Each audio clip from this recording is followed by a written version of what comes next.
الحمد لله الحمد لله رب العالمين والعاقبة للمتقين والصلاة والسلام على رسوله سيد المرسلين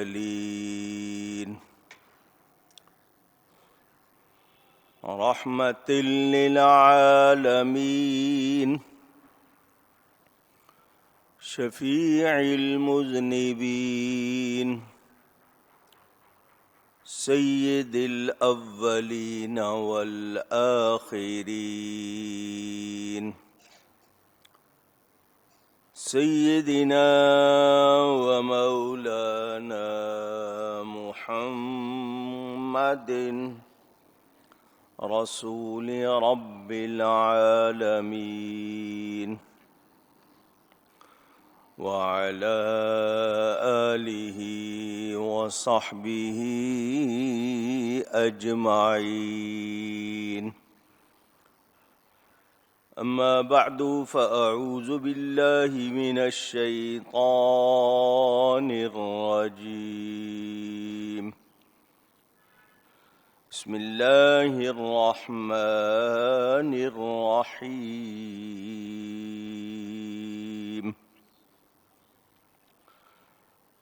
ألا إن أولياء الله لا خوف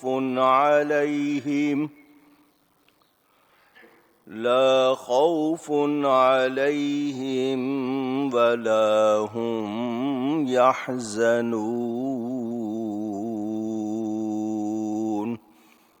صدق الله العلی العظیم۔ محبت کے ساتھ ایک مرتبہ دروشی پڑھ لیجئے۔ اللهم صل على سيدنا ومولانا محمد معدن الجود والكرم وآله وصحبه وبارك وسلم الصلاة والسلام عليك يا رسول الله الصلاة والسلام عليك يا حبيب الله الصلاة والسلام عليك يا رحمة للعالمين وعلى آلك وأصحابك يا شفيع المذنبين۔ حمد و صلات کے بعد قرآن کریم کی ایک مشہور آیت آپ کے سامنے تلاوت کی ہے۔ پاکستان میں آج ربیع الاخر کی 10 تاریخ ہے، جبکہ بغداد شریف میں آج 11 تاریخ ہے۔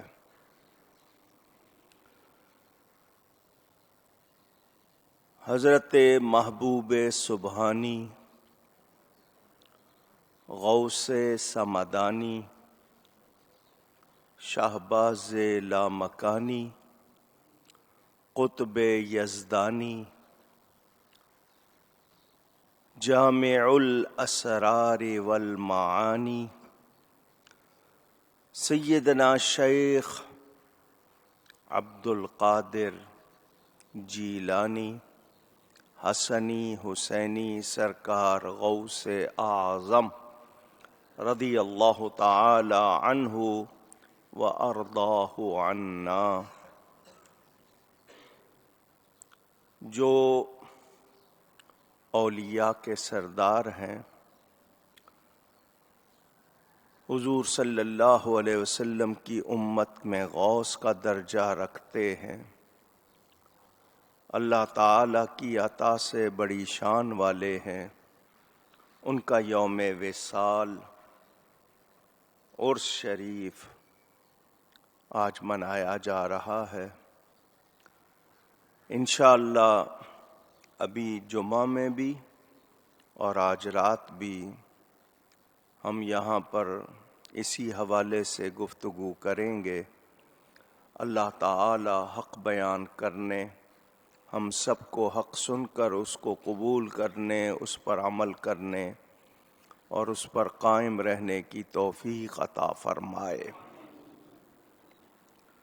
سب سے پہلی بات یہ کہ ہر مرتبہ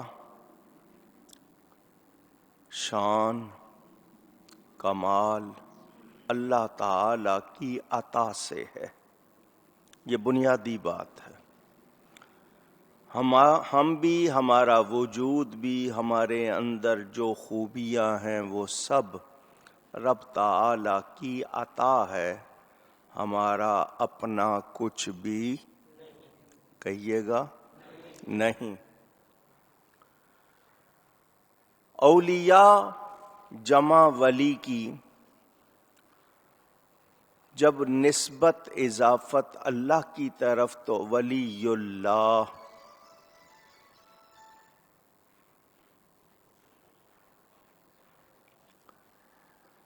اللہ کے مددگار، اللہ کے دوست، اللہ تعالی کے پیارے، اللہ کی عطا سے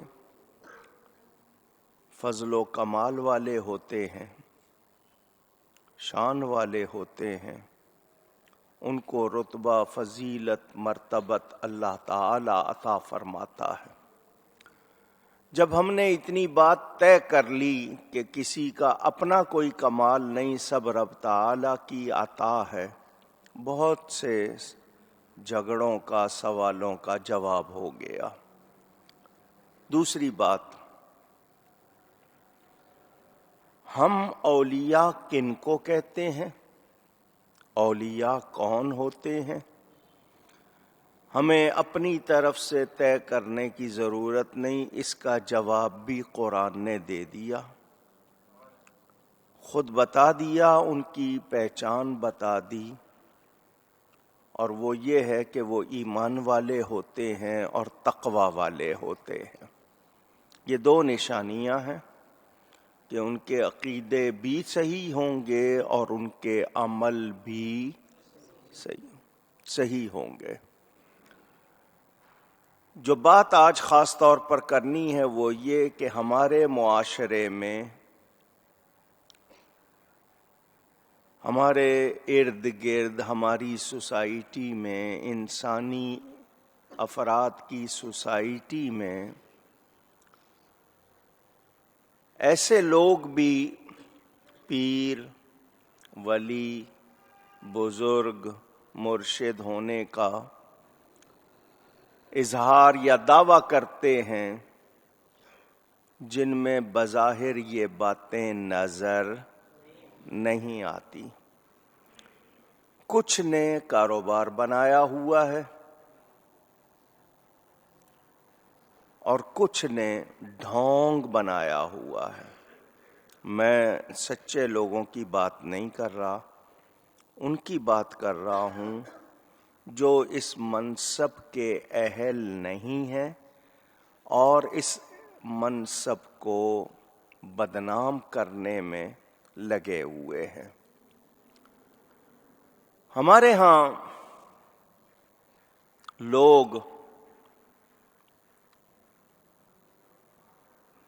معلومات نہ ہونے کی وجہ سے یا اور دوسری کوتاہیوں کی وجہ سے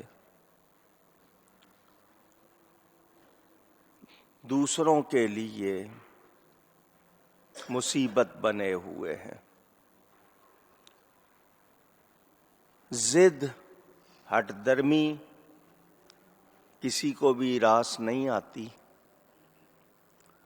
ایک ہوتا ہے تسلب، تے سواد لام بے، اردو میں بتا رہا ہوں، تسلب یہ بھی عربی کا لفظ ہے، اور ایک ہوتا ہے تعصب، تے عین صاد بے. کسی سے جلنا، کسی کے بارے میں مخالف خیال رکھنا، یہ تعصب کہلاتا ہے. اور کسی چیز پر سختی سے پابند ہو جانا، کاربند ہو جانا، یہ تسلب کہلاتا ہے. ہمارا دین تسلب کو پسند کرتا ہے، تعصب کو پسند نہیں کرتا. ہمیں تعصب سے بچنے کو کہا گیا. یہ فلانا گورا ہے، فلانا کالا ہے، لمبا ہے، ٹھگنا ہے، وہ اردو والا ہے، وہ پنجابی والا ہے، وہ سندھی والا ہے. یہ تعصبات اور جی بڑھتے بڑھتے یہاں تک آ گئے. اور جی یہ قادری ہے، وہ چشتی ہے، وہ نقشبندی، وہ سہروردی. تو اب اس میں درجہ بندی شروع کر دی. نہیں جی قادری زیادہ شان والے ہوتے ہیں، نہیں نقشبندی زیادہ شان. یہ لڑائیاں ہونے لگ گئیں. ولی کا منصب کس کو ملنا چاہیے، کس کا ہونا چاہیے؟ آج جو ہمیں لوگ نظر آتے ہیں، ان کو لوگ سوچ کے اگر یہ گمان کرنے لگ گئے کہ غوث پاک بھی ایسے ہی ہوں گے، تو پھر یہ لوگ دین کے حوالے سے بدنامی کا سبب بنے یا نہیں بنے. خواص اور عوام، خواص خاص لوگ، جتنا کوئی خاص ہو جائے اس کا معاملہ اتنا نازک ہو جاتا ہے. مثلا عام لوگ، ان کا تقوی یہ ہے کہ جو ان کو بتا دیا جائے کہ یہ حلال ہے، یہ حرام ہے، وہ اختیار کرے. حرام کو نہیں جانا، قریب بھی نہیں جانا، اور حلال کو اختیار کرنا ہے. وہ حلال و حرام کے احکام اختیار کریں. خواص کا تقوی کیا ہوتا ہے؟ شک والی چیز سے بھی بچنا.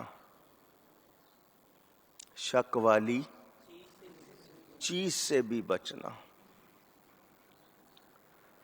اور زیادہ خاص ہو جائے گا تو اس کا درجہ اس سے بھی زیادہ سخت ہو جائے گا. اس کے لیے اور زیادہ احتیاط ضروری ہو جائے گی.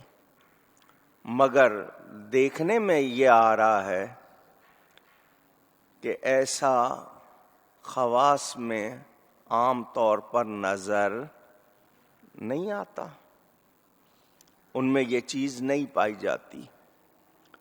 اور تقوی کے بغیر ولایت کا، اللہ کی دوستی کا، اللہ کے قرب کا کوئی تصور نہیں ہے.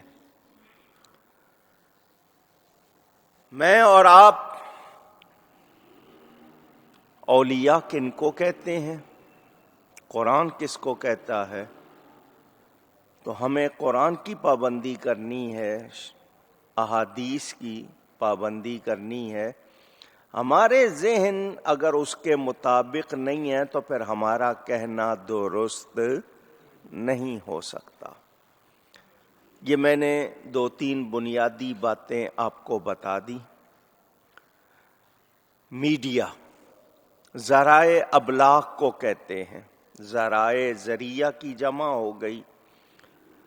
ابلاغ پہنچانے والے ذریعے، اب وہ اخبار ہوں، رسالے ہوں، کتابیں ہوں، کیسٹیں ہوں، سی ڈی ہو، یو ایس بی ہو، ٹیلی فون ہو، سوشل میڈیا ہو، وہ واٹس ایپ ہو، وائبر ہو، آئیمو ہو، کوئی بھی ہو، ٹی وی ہو، کیبل ہو، یہ ذرائع ابلاغ، الیکٹرانک میڈیا یا پرنٹ میڈیا. ان کے ہاں دین کے حوالے سے بات کرنے میں احتیاط نہیں ہوتی. ایسے لوگ بیٹھے ہوئے ہیں جو معلومات نہیں رکھتے، نہیں جانتے، جو منہ میں آتا ہے کہہ جاتے ہیں یا ان سے کہلوایا جاتا ہے. ایسے لوگوں کو ڈھونڈ کے لاتے ہیں جو ایسی باتیں کریں. وہ لوگوں تک زیادہ پہنچتا ہے کیونکہ جلسے میں مسجد میں کم لوگ، ٹی وی ہر ایک کے پاس، ٹیلی فون ہر ایک کے پاس. لوگ سن کر یا دیکھ کر گمان کرنے لگ جاتے ہیں کہ جو بات یہ سنائی جا رہی ہے، جو کہی جا رہی ہے، شاید ایسا ہی ہو. غلط فہمیاں ڈال دی. ہم لوگوں کو شوق نہیں ہے، ٹائم نہیں ہے، دلچسپی نہیں ہے. مسجد میں آخر وقت میں آئیں گے، خطبہ ہو رہا ہو عربی کا تب آئیں گے، پہلے بہت کم لوگ آئیں گے تاکہ کچھ سنیں. وہ سننا ہی نہیں چاہتے. کوئی محافل میلاد وغیرہ میں ہو، اس میں بھی یہی حال ہوتا ہے، ہر ایک کے لیے نہیں جمع ہوتے. سرکاری درباری محفل ہو، دنیا کی ہو، تو ہم لوگ پہلے سے جا کے جگہ اچھی مل جائے فوراً پہنچ جاتے ہیں، بلکہ کوشش ہوتی جلدی جائیں کہ آگے جگہ ملے، قریب ملے. دین کی بات کے لیے اتنا ہمارا شوق نہیں ہے. احادیث نے ہمیں کیا بتایا؟ رسول پاک صلی اللہ علیہ وسلم کے ارشادات سننے کا شوق نہیں رہا. میں یہ باتیں بڑے درد سے کر رہا ہوں. اہل سنت کہلانے والے سنی بریلوی حضرات، ان میں بھی اکثر کو معلومات نہیں ہیں. ہمارے ہاں سواریوں کے کاروبار شروع ہو گئے. فلاں پر سواری آتی ہے. عورتوں نے یہ کاروبار شروع کر دیے کہ ہم پہ سواری آتی ہے. کچھ لوگوں نے عملیات کے نام پر دکانیں کھول لی، کلینک کھول لیے تعویذوں کے. ان کے پاس بھی ہجوم لگنے لگ گیا. نامناسب حلیہ، جس کو اردو والے حلیہ کہتے ہیں، نامناسب حلیے میں دم کے بہانے دم کر رہے ہیں جی، لاؤڈ اسپیکر پہ کر رہے ہیں، تسبیح کس طرح گھما رہے ہیں، اپنا حلیہ کیا بنایا ہوا ہے، اپنے لیے کیا انہوں نے لباس چنا ہوا ہے. یہ بھی ہمارے ہاں ہونے لگ گیا.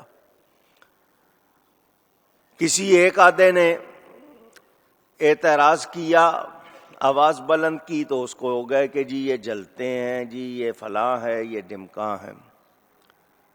جہاں تک سچ بات کہنے کا تعلق ہے، اس میں ہم کسی کی رعایت کر سکتے نہیں. ہاں، سچ کہنے کا طریقہ بھی آنا چاہیے. ہمارے کچھ لوگوں میں ناواقفی کی وجہ سے غلط باتیں رائج ہو گئیں، تو ہم نے ان کو ٹھیک کرانا ہے یا ٹھیک کرنا ہے، تو اس کے لیے بھی ہمیں غیروں کا لہجہ نہیں اختیار کرنا کہ اپنوں کو کس طرح سمجھانا ہے، وہ بھی ہمیں سوچنا ہوگا. مزارات مقدس مقام ہیں، اولیاء کے مزارات. مزاروں کے نام پر کئی جگہ نہیں معلوم، لوگوں میں یہ مشہور ہو گیا کہ کچھ قبریں جعلی طور پر بنا لی گئیں کمائی کے لیے. واللہ اعلم. اگر ایسا کوئی کرتا ہے تو وہ ہمارے مسلک کا نمائندہ نہیں ہے، بلکہ وہ شخص ہمارے مسلک کو بدنام کرنے کے لیے لگا ہوا ہے. اس کی وجہ سے ہمیں یا ہمارے عقیدوں کو غلط نہیں کہا جا سکتا.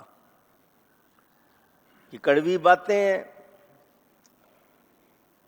میں اس لیے کر رہا ہوں کہ پیر زادگان، پیروں کی اولاد، اپنے بڑوں کا نام لے کر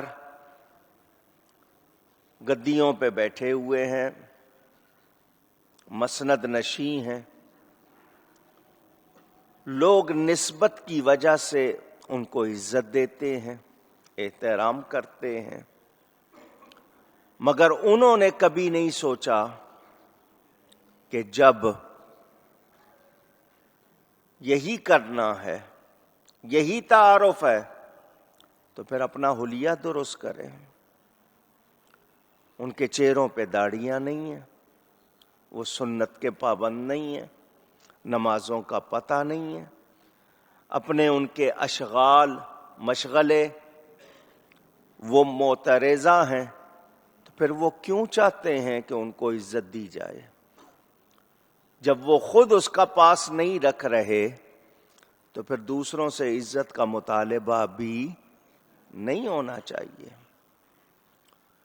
نماز رسول اللہ صلی اللہ علیہ وسلم کو معاف نہیں، کسی پیر کو معاف ہو سکتی ہے؟ حضور صلی اللہ علیہ وسلم تو کثرت سے جو کچھ پڑھتے ہیں، ساری ساری رات جاگتے ہیں،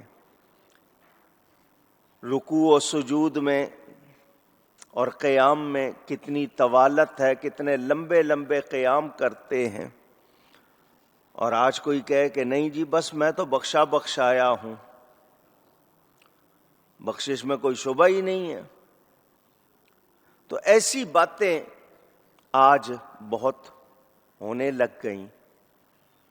میں آپ کو صرف یہ کہنا چاہتا ہوں کہ ہم جن کا دن منا رہے ہیں سیدنا غوث اعظم رضی اللہ تعالی عنہ،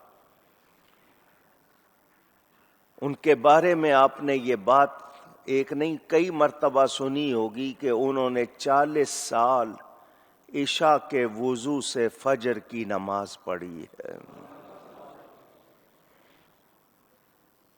کہنا آسان ہے، کہنا آسان ہے، ہمیں ایک ہفتہ ایسا کرنا پڑ جائے تو شاید ہوش ٹھکانے آ جائے۔ کیا مطلب؟ کہ وہ ساری رات عبادت کرتے تھے، ان کی ساری رات اللہ کی یاد میں گزرتی تھی، دن بھر لوگوں کے ساتھ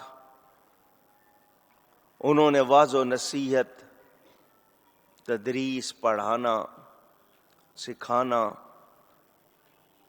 اور ساری رات جاگنا اور عبادت کرنا۔ 15 برس انہوں نے ایسے گزارے، 91 برس عمر پائی ہے غوث پاک نے۔ 15 برس ایسے گزارے کہ روزانہ عشاء سے فجر کے درمیان ایک ٹانگ پر کھڑے ہو کر پورا قرآن پڑھتے تھے۔ مجھے بتائیں آج ہمیں کتنے مشائخ کہلانے والے اس طرح کے نظر آتے ہوں گے؟ اگر یہ صورتحال نہیں تو پھر مسند کو بدنام کرنا یا مسند پر بیٹھ کر حق جتانا اور اہل نہیں ہے تو بتائیں کیا یہ درست ہوگا؟ پوچھ رہا ہوں آپ سے۔ خلق خدا کی داد رسی کرنا، ان کی مدد کرنا، ہاں تمہیں پیسوں کا شوق ہے جاؤ کاروبار کرو، دولت کمانی ہے تو دین کو بدنام نہ کرو۔ دیکھا دیکھی لوگوں نے کام پھیلا لیے کہ جب بڑی گدیوں والوں نے داڑھی نہیں رکھی تو دوسرے کیوں رکھیں، جب وہ نماز نہیں پڑھتے تو کیوں پڑھے، جب وہ پابند نہیں ہیں تو کیوں پابند ہوں۔ ہم لوگوں نے ایسے سلسلے کر لیے جس کی وجہ سے آج انگلیاں اٹھنے لگ گئیں۔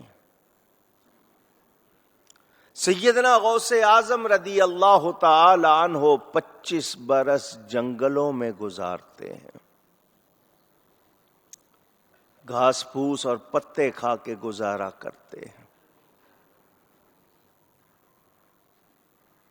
بھوک لگتی ہے تو اللہ کو زیادہ یاد کرتے ہیں، کئی کئی دن کا فاقہ ہوتا ہے. آج ہمارے ساتھ ایسے حالات نہیں ہیں. آپ لوگ انتخاب کرتے ہوئے اب معیار آپ نے بدل لیے. گاڑی کس کے پاس زیادہ مہنگی ہے، ٹیلی فون کا ماڈل کس کے پاس زیادہ قیمتی ہے، کس کے لباس میں زیادہ قیمت لگی ہوئی ہے، کس کی کوٹھی زیادہ بہتر ہے. آپ لوگوں نے یہ معیار بنا لی ہے. قرآن کہتا ہے معیار کیا ہے؟ ایمان اور تقوی. ایمان اور تقوی. سوچئے گا. میں یہ باتیں آپ سے کہا نا بڑے درد سے کر رہا ہوں. ہمارے پاس اتنی شکایتیں آتی ہیں، سوچ میں پڑ جاتے ہیں. اپنے حال پر نظر جاتی ہے تو